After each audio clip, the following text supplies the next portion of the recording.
Do you love where you live? Right now, it is July 5th, and I am in my car. It is a sweltering hot day here in the Southeast. I'm in Tennessee. If you watched my last video, I'm wearing the same shirt. I'm wearing it again because I know when I go out, I'm going to be sweating so much. Might as well just wear the shirt that you slept in, right? And do I love where I live?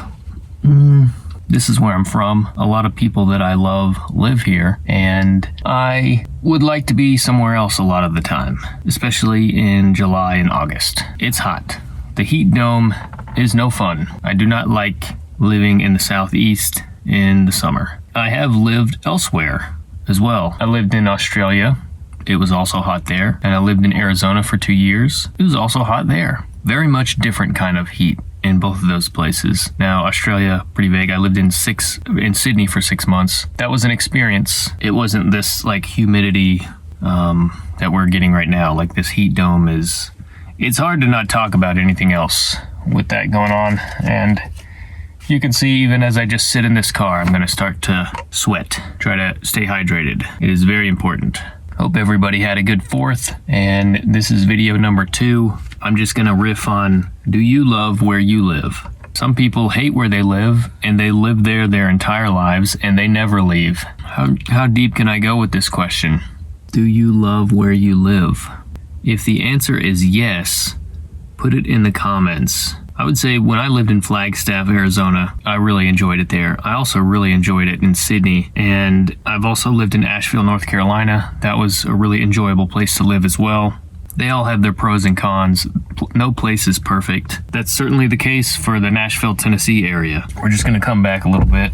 Yeah, that back is still sore. I called out of work today, and you know, they're probably gonna let me go. I'm just a temporary employee, and you know, it is what it is, so I'll find something else. I'll find another temporary job, or I could go back to Amazon. I feel like Tennessee has so much potential to become like a really cool state, but the politics here, and they're just captured by the right.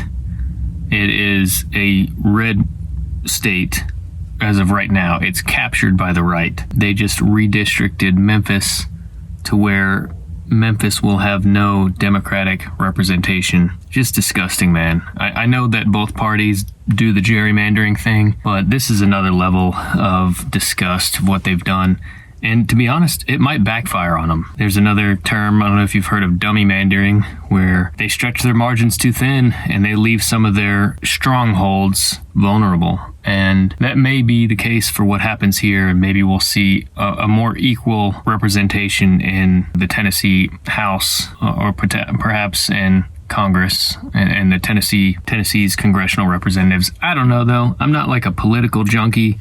I don't follow that stuff too closely, but I know that the recent redistricting here in Tennessee was a really controversial thing, and they just did it, man. They moved right ahead. And that's another thing that I don't like about living here. It's Trump country, that's for sure. I will say, it is fun living here now. I think in 2022, when everybody had the Trump flags on all their trucks and everything, it must have been miserable living here. And everybody, you know, Biden, when the gas prices got real high under Biden, everybody was talking politics. And you know, I lived in Asheville, North Carolina when that was going on, and I worked north of Asheville in a very heavily Republican area, and just working with a lot of people during that era, everybody was hating on Biden for every little thing. And you know, they had a lot of good reasons to do that. I'm not trying to let Biden off the hook or trying to protect Biden at all, but I will say this, living here in Tennessee, a deep red part of the country, this county is deep red that I live in, and I'm not seeing very many Trump flags. I'm not seeing very many even signs for local representatives that are running on the Republican ticket, not like I have seen in the past.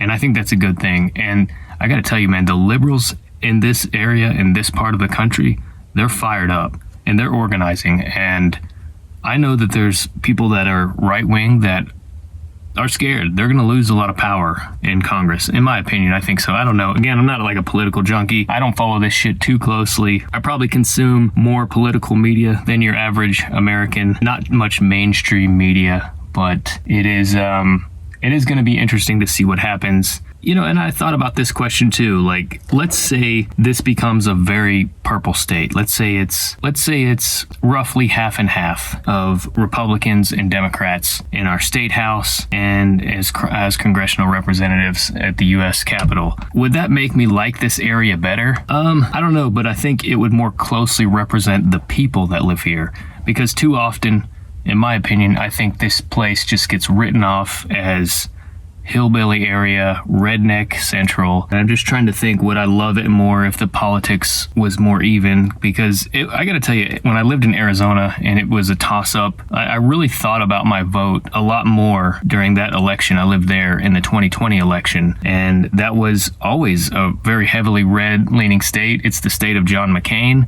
And when I lived there, it was a very important state for Joe Biden to take the presidency, and he won that state. Now, I ended up not voting for Joe Biden. I just want to note that I didn't vote for Trump either. I was really mad at the Democratic Party for the way they did Bernie. So I just couldn't support Biden, and I actually regret doing that now. But it ended up not mattering, and Biden still carried Arizona in 2020. But yeah, that's kind of where my politics stand. Definitely, I guess you could call me a Bernie bro. There's a lot of us here in Tennessee, and we have not been represented in this state for a very long time. And I would definitely like it more in Tennessee if we were more fairly represented. But that's up to us. That's up to the people of this state to take that power and to organize. And I don't feel like I'm doing enough. But this is also something. Just putting it out online. Maybe somebody will see this and think differently about Tennessee. But I do love where I live. I do love Tennessee. It will always have a place in my heart. And so will Arizona and North Carolina and Australia.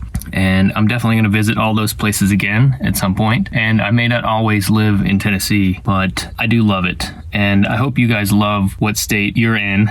This is kind of like going off the backs of July 4th and pride and being proud of your nation or country or whatever. But I try not to do that too much. The nationality, I don't know if that's a good thing or not. I think you should be proud of outcomes that have happened, not just be proud of the country in general in a blanket statement like that. It just seems weird when you're just waving a flag just to wave the flag and chanting USA for everything, and you got a red, white, and blue boner everywhere you go. We should celebrate how far this country has come and really try to push the boundaries on what is also possible here, because this country has a lot of potential to become a great nation. It is a good nation. I will say, I'm not shitting on my country just by saying that, but we've got a lot of room for improvement, and it could really become a beacon of hope in the world, and that's what I believe in America. And maybe that's kind of where I'll leave it. Do you love where you live? Cheers to loving where you live, everybody. I think I kind of just rambled a lot in this video, but yeah, man, love where you live. And if you don't like it, try to change it, organize, get with people. There's somebody down the street that you don't know that probably thinks a lot like you. And I'm certainly not the most outgoing person, but it is something I'm trying to do more. And even just rambling to a camera, maybe there's some of you out there that also live in a very red state that would like to see it change, and we can accomplish things together, more so than we think. So, okay, there it is. There's me. That's a positive thought to end on. So thanks for watching, everybody. We'll see you next time.